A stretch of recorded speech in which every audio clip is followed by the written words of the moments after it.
Okay, so for this question, we are going to solve for part C, the last part of this entirety. For this video, I decided to just solve it as we go along, and I think that would be more fun.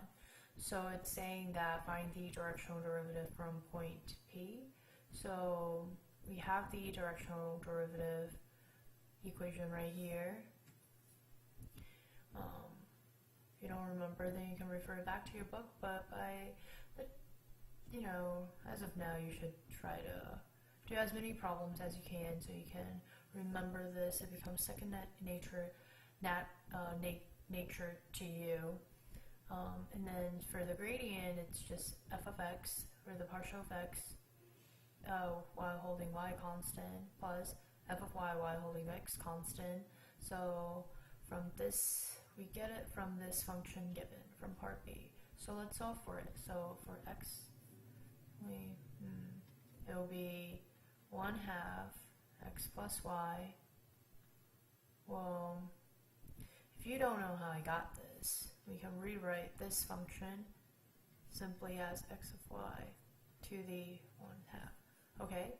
And then when we take the derivative of this function in respect to x, because we want to hold y constant, we pretend that y is a constant or a number. So we apply the single variate chain rule. I guess we can say that. And then times, okay, well, this becomes the derivative of x is 1 plus, well, that's a constant, so it becomes 0. And then same thing for y. We take the derivative of the outside times what's y becomes, well, we should write x first, because x is just a constant in terms of y, and then plus 1. Okay, let me change it to another color. Okay, so now we have this. We can put it into our formula here. We have, I'm just going to rewrite this. This one we don't really care because, it's just going to time 1 itself. Okay, so we can rewrite this as x plus y, and then it's on the bottom square root, and then there's 1, 2. Okay, and then it's a vector because the gradient is a vector. Remember that, okay? It's a vector pointing to the maximum rate of increase. Okay, so maybe this could be it. So what I mean, I'll do another video on that one, or you can probably refer back to the video, the gradient vector video that I will probably do. Okay, so here, and then we have, it's going to be the same thing, right? But this time we have j. So now that we have the gradient vector, okay? Now that we have the gradient vector, what's the next step?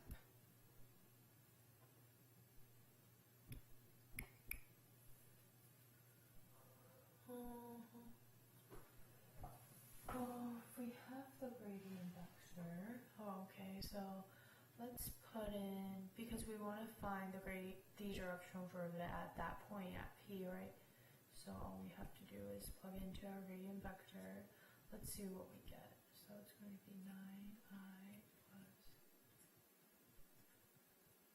j. And what we get, it'll be 1 over 6i plus 1 over 6j. Okay,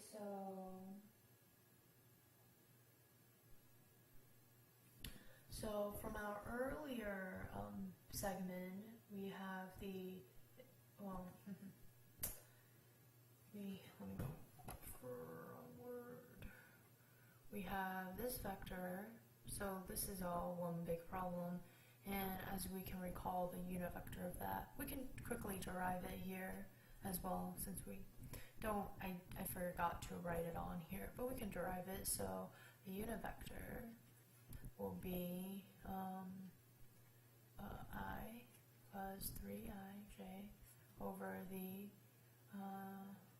magnitude of this is 2. So this will just give us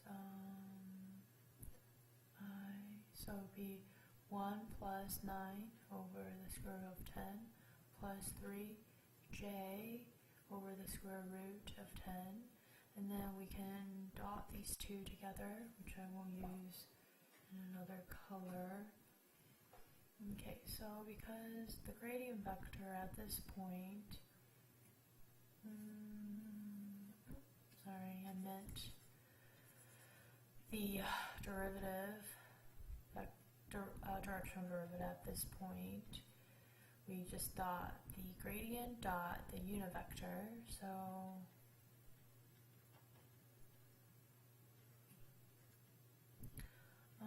so I want you to actually solve this for yourself, and I will write out the answer for this one in the description box below, so you can check your work. So it's basically we just dot it together, but I can try to help out really quick. So basically 6 dot negative 1 over 10, because when we dot these two together, we have what do we have? We have a scalar. So the directional derivative is actually the slope of this at this point of this vector at this point, right? So the directional derivative is the slope of this vector at this point P. So another way to think about the directional derivative would be the rate of change, okay, the rate of change or the slope. So then plus 1 over 6 plus 3 over, and then whatever you get will be your rate of change or the directional derivative.